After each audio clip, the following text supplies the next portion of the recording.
The void of space shuddered with a final scream.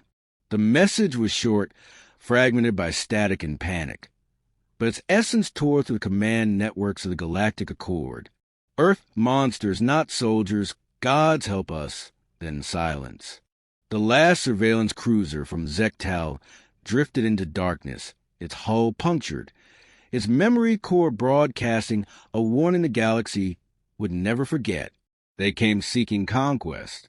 What they found was terror in the form of fur and fawn. For the aliens, it began as a routine invasion. Earth was battered, barely clinging to sovereignty, its cities scorched, its fleets dismantled. A simple operation, but they underestimated something far older than nuclear arsenals or orbital cannons. Something primal. Something bound in loyalty, rage, and love. Drancor, a xenohistorian from the archive moon of Jurek, found the last transmission unsettling. He had spent his life documenting war tactics, species psychology, and resistance patterns. But what haunted him wasn't the imagery of bloody battlefields. It was the way the invaders had screamed, not in pain, but in awe. He needed to see Earth for himself. When his pod slipped into Earth's atmosphere, the planet below looked quiet. Broken, yes. Cities overrun by flora, highways torn into veins of moss and rust, but quiet. Yet in that silence lurked stories. He set out to find them. In the outskirts of what was once New Colorado, he found the ruins of a forward outpost. Torn apart from the inside, scorch marks lined the metal corridors, claw gouges warped alloy walls, and the smell lingered. Burnt ozone and something else musky, warm, familiar. The scent of wet fur. The logs were corrupted, but one fragment remained. A voice, female, human, steady even as alarms blared in the background. This is Captain Myra Kale, Handler Unit 7. Operation Eclipse failed. Enemy overwhelmed the line. Requesting emergency extraction. I have one civilian, and Rook, we're heading underground. If you find this, tell them he saved us. Drancor replayed the fragment over and over, intrigued. Not by the tactical data, not by the desperation, but by the tone, grief, yes, but something deeper. Reverence. He found the entrance to the underground shelter half buried beneath fallen steel. The air inside was stale, recycled, but the power system still hummed weakly. He stepped cautiously, scanning for signs of life. Nothing but shadows. And then movement. At first, he froze. But it wasn't an attack. A flicker video. An active terminal. The feed was grainy, flickering in and out, but it showed her, Captain Myra Kale, leaning over a wounded soldier, whispering. Behind her, a massive silhouette crouched protectively. At first glance, it looked like a beast. Fur like black smoke, limbs corded with muscle, claws longer than Drancor's forearms. But then it moved closer, its golden eyes locking with hers. Not in obedience. In connection. Drancor reached out, froze the frame. He enhanced the eyes. Not beast, not drone. Sentience, emotion, purpose. The feed crackled out. But Drancor had enough. The galactic propaganda painted Earth's biological weapons as mindless killing machines. But this was no weapon. This was partnership. This was devotion carved into bone. He uploaded the data and began cross-referencing military records. The name repeated in whispers. Rook, born in a genetics lab deep beneath the Rocky Mountains. Rook was the first of his kind to survive full bonding. Not just trained, imprinted. He could anticipate Myra's thoughts before she spoke them. His neural systems had evolved far past their canine ancestors. Loyal to a fault. Terrifying in combat. But outside of battle, stories spoke of him curling around children, bringing medicine to wounded civilians, and singing, not growling, singing beside dying soldiers. He was a legend, and like all legends, he had a beginning. Years before the war scorched Earth, Myra Kale was just another cadet with too much rage in her lungs and too little reason to stay alive. She had no family, no anchors. She volunteered for the Handler Initiative because they promised her something simple. You'll never be alone again. They didn't lie. Rook had been volatile, unpredictable, on the brink of being terminated due to aggression. But the moment he saw Myra, he calmed. Saturday. Watched. When she approached, he didn't growl. He touched his forehead to her palm, and the lab went silent. They were assigned together, trained together, bled together. In their first deployment, pinned under fire on a crumbling satellite base, Rook took 3 plasma shots to shield her. She stitched him up with trembling fingers and wept into his fur. When evac arrived, the medics tried to sedate him. He tore a wall open. They learned quickly, separate them, and someone dies. Their bond was legendary. So when the aliens invaded in full force, Myra and Rook were sent to the front lines. But this story wasn't about victory. It was about failure. Drancor traced their final mission to an outer ring colony, a human settlement on the planet Alicia 9, rich in resources but strategically insignificant, until the aliens used it as bait. Civilians, families, children, all unarmed. The Accord expected Earth to abandon it. They didn't. Command sent Kale and Rook. Alone. She arrived under cover of storm. Rook leapt from the dropship before it landed, already assessing. Myra followed, her boots heavy with dread. The colony was too quiet. Inside the bunkers, the civilians were hollow-eyed. A boy clutched a broken toy. A mother held her baby with shaking arms. The air smelled of fear and mold. Myra's orders were simple. Hold the colony for 72 hours. Reinforcements were en route, but something felt wrong. That night, the screams began. Aliens descended without warning. Not infantry. Hunters. Silent, precise. One by one, outer bunkers fell. Rook reacted first. He was a blur of fury, claws tearing through metal, jaws snapping bone. But the enemy adapted. They learned, and they brought a trap. A device, cloaked in human frequency, projected the sound of Myra's voice in distress. Rook, hearing her scream, broke formation, ran. She chased him, eyes wide, knowing what it was. She screamed his name, but the storm swallowed her voice. When she found him, he was surrounded, bleeding, growling, back arched over the fake beacon. The trap, he wouldn't leave, not while her voice cried. She ran into the circle, arms wide, begging him to see her. He did, but not before the strike. A plasma bolt sliced her arm open. Rook roared, the real one. He charged, not like a soldier, but like vengeance incarnate. The ground cracked beneath his feet. He tore through the squad, ignoring wounds, ignoring pain, until nothing stood. Then he limped back to her, laid his head in her lap, and whimpered. Drancor exhaled as he finished reading the last of the SEAL mission reports. His hands trembled. The galaxy had called them monsters. But what monster sacrifices everything for a voice? He walked out of ruins, heart heavy. Night fell. In the sky above, a storm crackled, just like it had years ago. Somewhere in the hills, far from satellites or archives, a faint howl echoed across the horizon. Deep, ancient. Drancor turned toward it, closed his eyes, and whispered, "Good boy." He didn't know if Rook was still alive.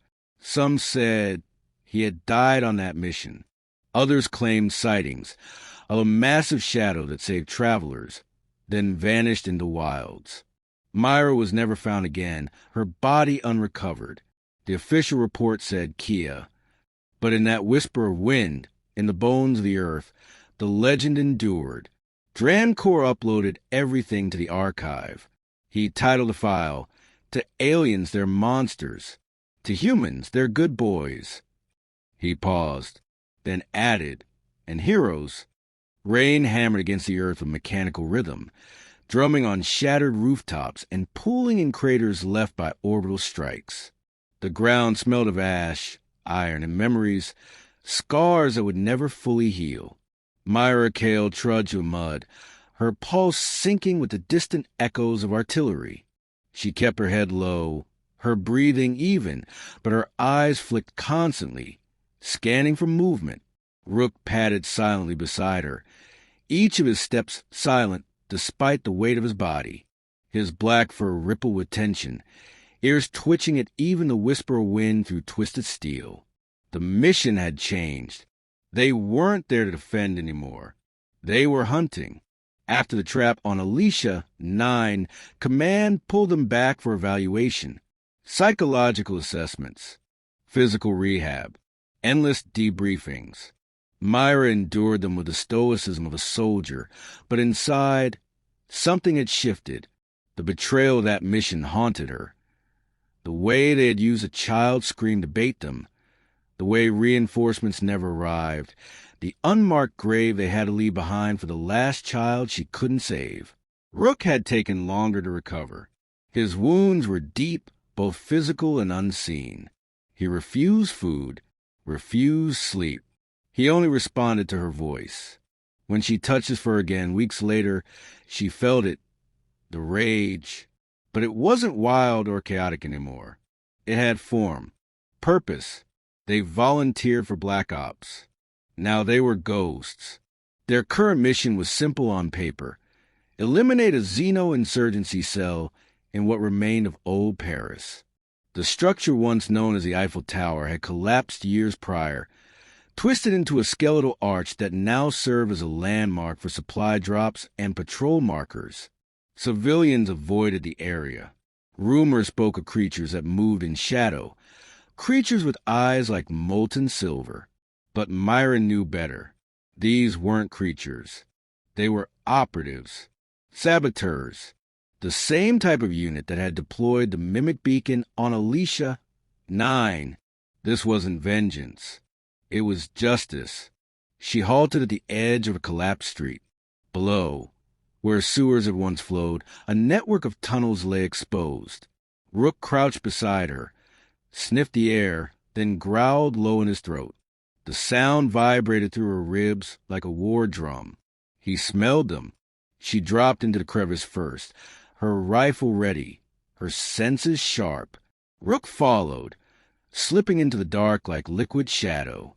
The tunnel air was thick, laced with mold and static. Somewhere far ahead, voices murmured, alien, clipped, and precise. She signaled. Rook moved. He went first, always first. His body blurred between support columns and debris, silent and swift. He dispatched the first sentry without a sound, dragging the twitching body into the shadows. Myra stepped over it moments later, never breaking stride. Deeper into the tunnels, the lights changed.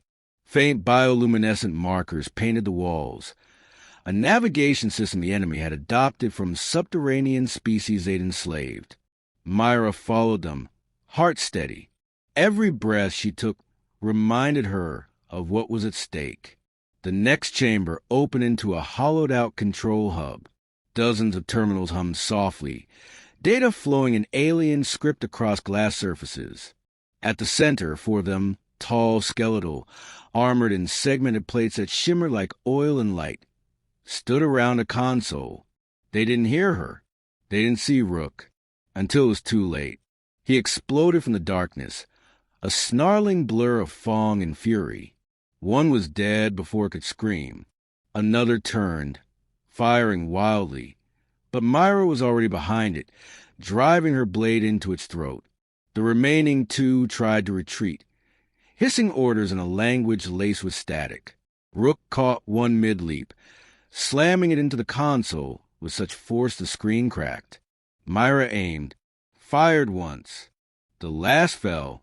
The room went still. Myra exhaled, eyes scanning the wreckage. Then she noticed it, one of the screens still flickering, tried to restore its last feed. She stepped closer, tapping into the playback. A familiar voice. Hers. Hold the line.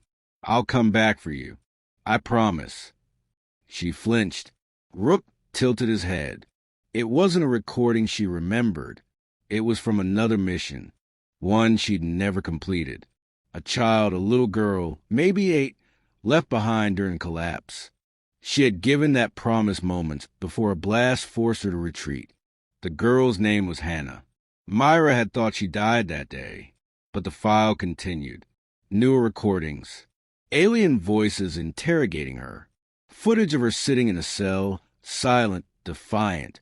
She was alive. The realization struck her like a blow.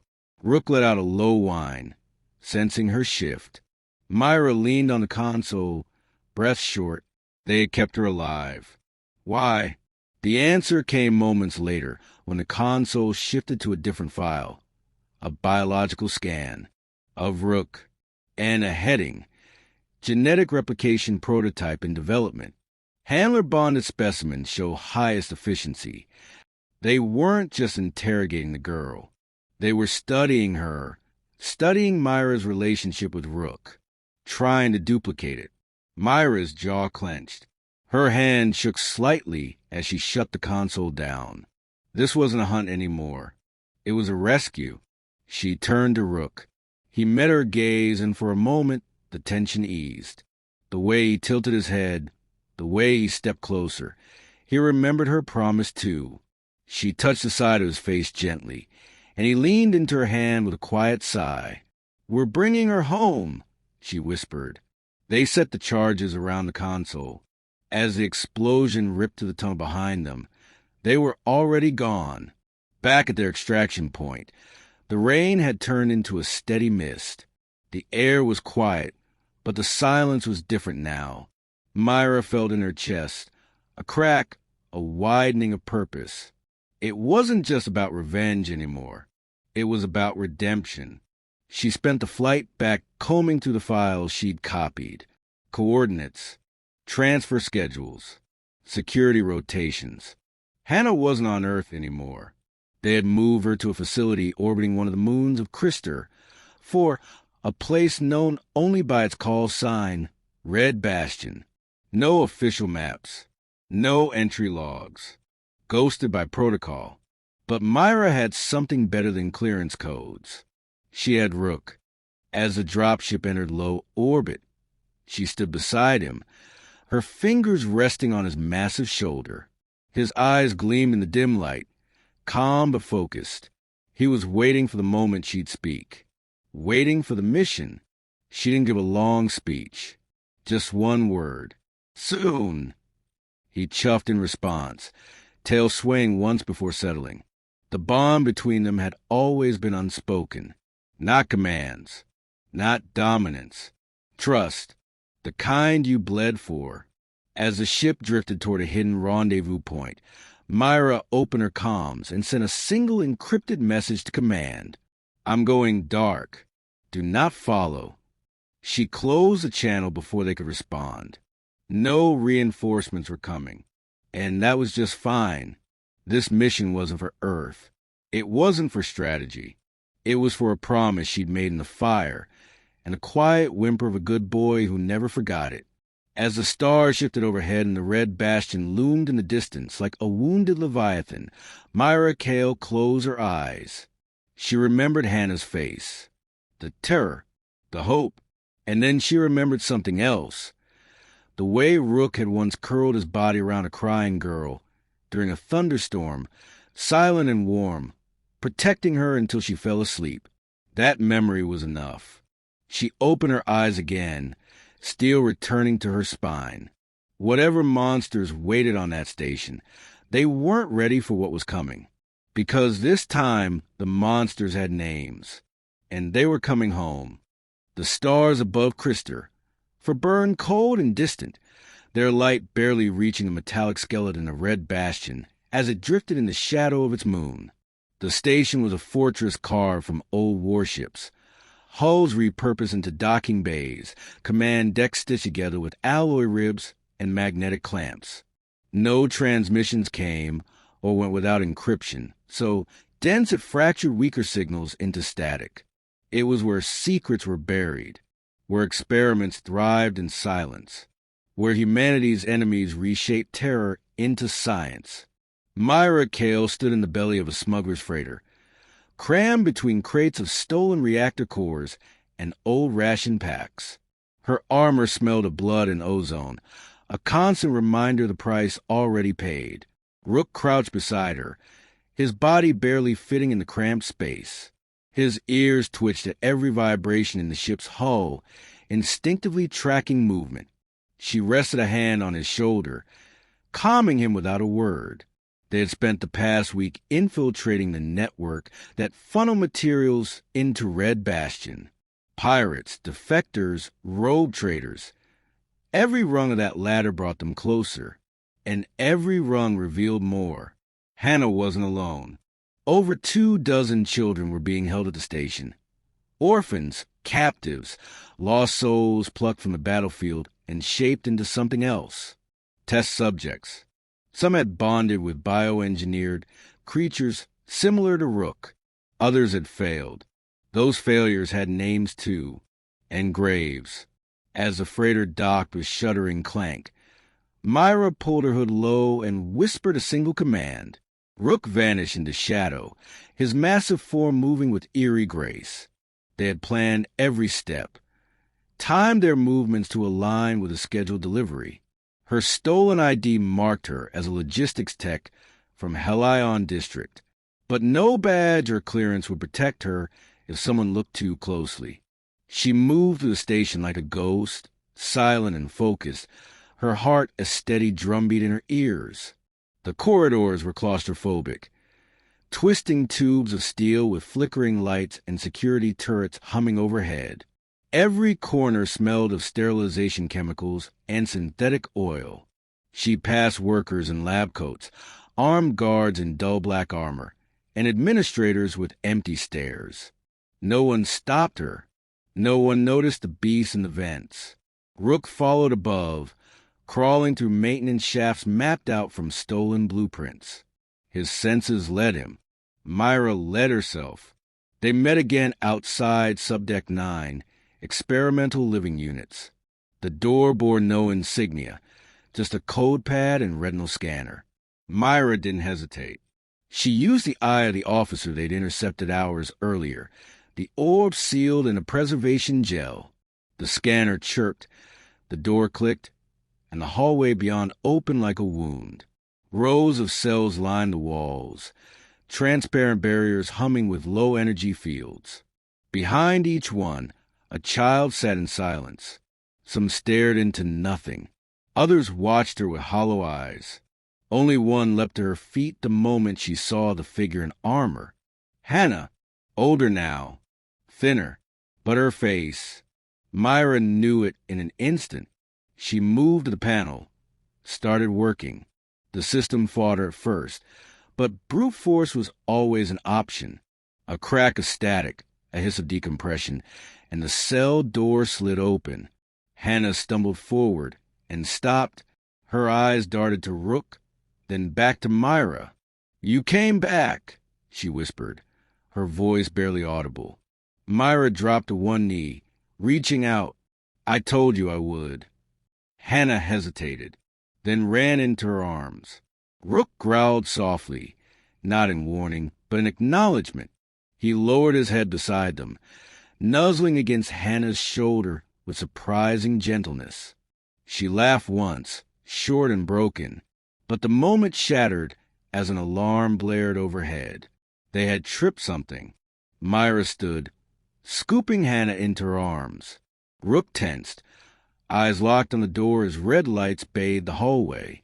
The energy fields reactivated, locking the other children in again. Myra's heart twisted. She looked down the row. She couldn't save them all. Not yet, but she wasn't leaving them behind either. She dropped a beacon from her belt, a postmarker that would transmit coordinates to the Alliance when her message went through. Proof, evidence, a call to action. Then she ran. Rook cleared the way, charging through security teams with lethal precision. His claws raked through armor like paper, his jaws silencing screams before they left throats. Myra followed close behind, her sidearm barking fire with clinical focus. She didn't aim to kill unless she had to, but hesitation would get them all slaughtered. Hannah clung to her tightly, eyes squeezed shut. They reached the freighter's bay just as the bulkheads began to seal. Myra overrode them with seconds to spare, sliding through as the metal groaned behind her. Rook leapt through the closing door, for scorched along one flank from a plasma burst. Inside the ship, the pilot stared at them with wide eyes. "Thought you were dead," he muttered. "Almost," Myra replied. "Go." The engine screamed to life. The ship pulled away from Red Bastion as turrets activated along its outer hull. But it was too late. They were outside the firing range. The void swallowed them. Silence returned. In the medical bay, Myra laid Hannah on a cot. The girl didn't speak, just stared at the ceiling as a machine scanned her vitals. Rook sat nearby, licking a burn wound on his leg.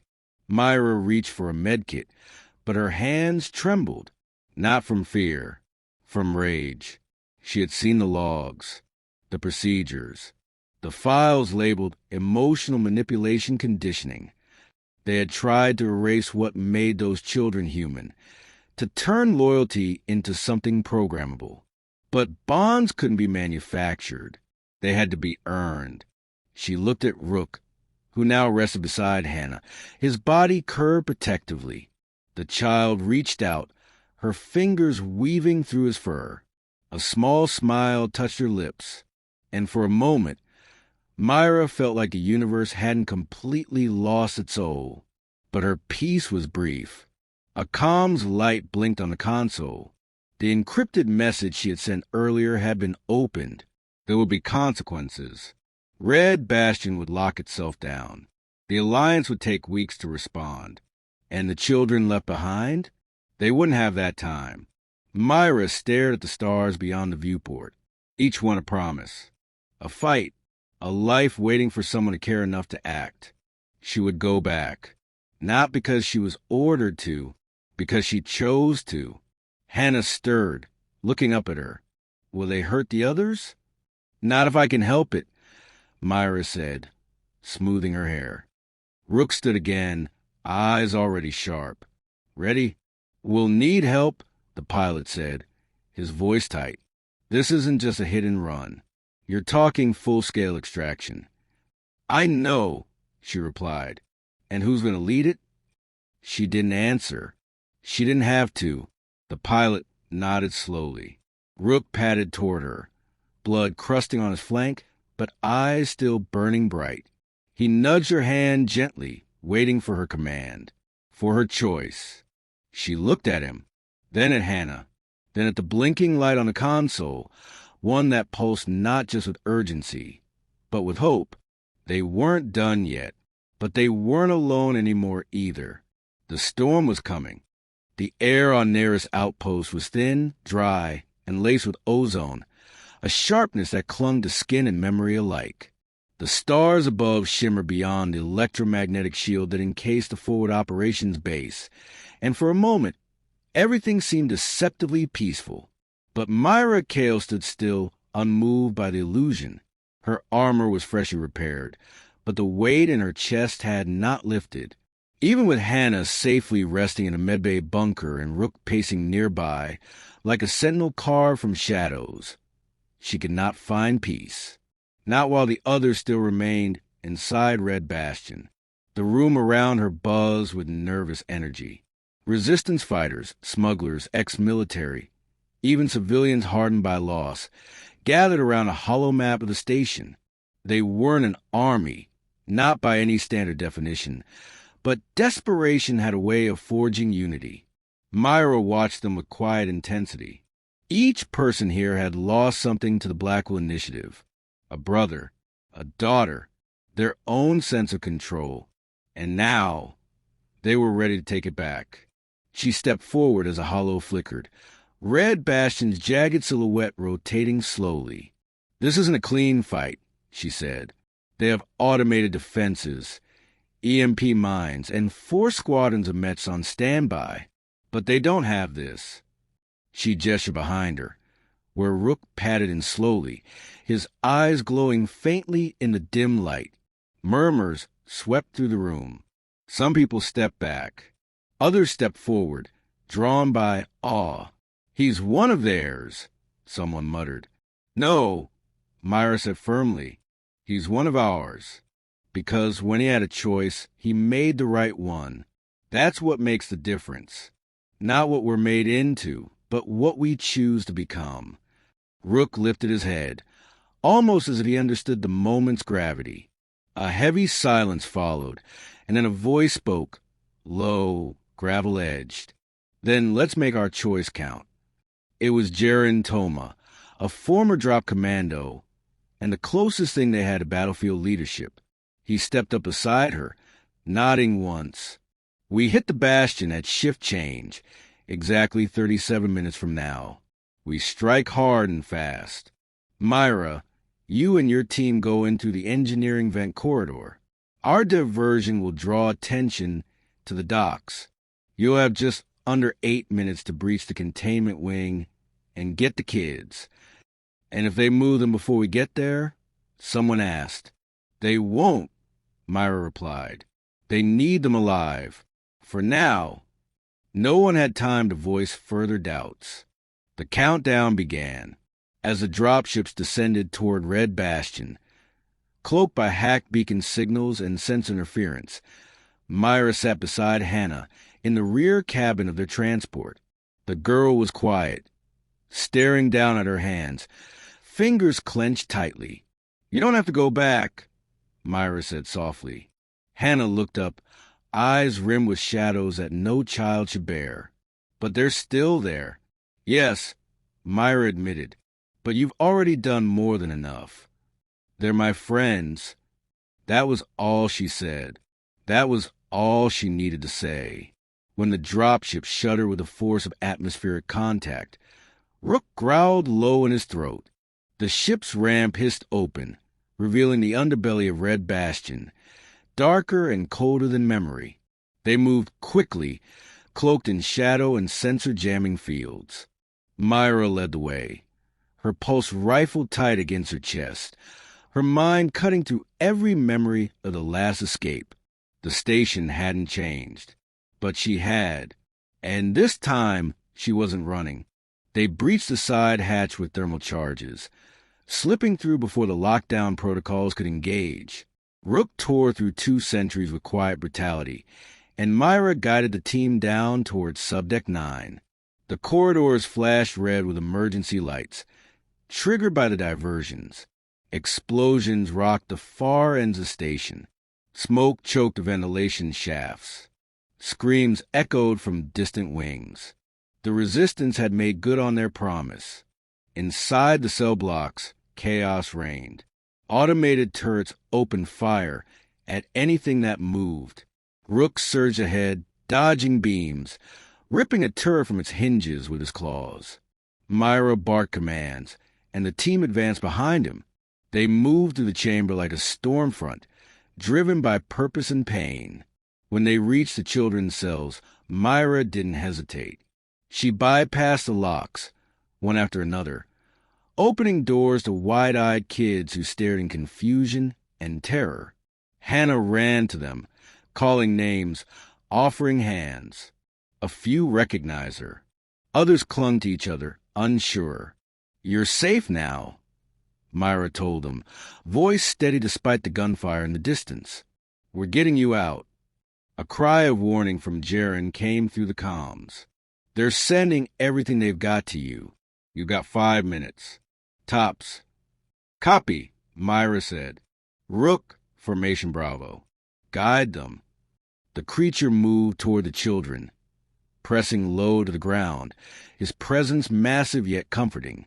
One by one, they followed him, drawn by the certainty in his gaze.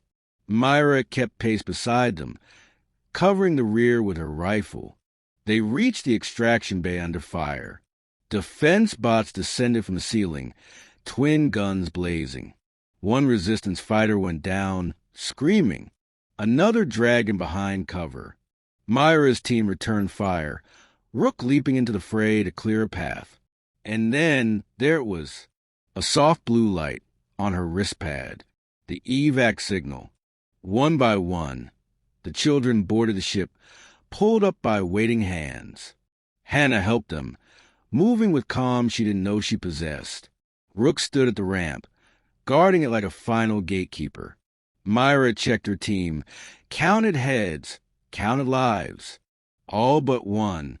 Jaren was still outside, pinned down near the turret hall.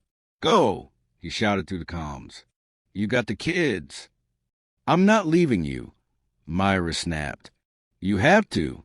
This isn't your fight anymore. Don't you dare finish that sentence." She broke from the line, sprinting down a side hall as her HUD traced Jaren's last location. The firefight was brutal, the air thick with metal and plasma. Myra dove into the fray, cutting through a drone with bursts of her sidearm before dragging Jaren behind a collapsed bulkhead.